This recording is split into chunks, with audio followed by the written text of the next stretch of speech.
बाटैला चारी भिखारी बनवले कोरोना दुनिया के बाटैला चारी भिखारी बनवले कोरोना गेहूं के करनी गेहूं के भरनी गेहूं के करनी गेहूं के भरनी जीना कहे बागतारी भिखारी बनवले कोरोना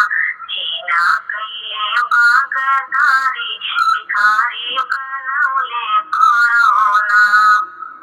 खांसी जुकाम कोरोना के लक्षण खांसी जुकाम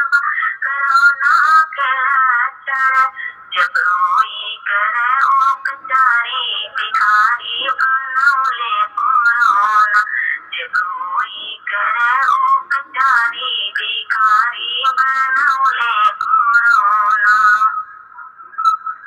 बंदी कई के अपन जिंदगी बचावा लाख बंदी कई के अपन जिंदगी बचावा तारा कोई तो गुजारी भिखारी बनवले कोरोना तारा कोई तो गुजारी भिखारी बनवले कोरोना जान बची रहे परिवार कबहू पैबा जान बची रहे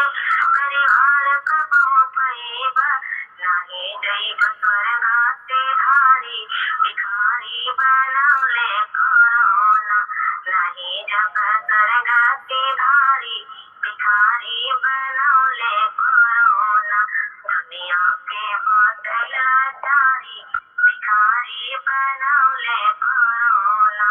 दुनिया के बाटैला चारी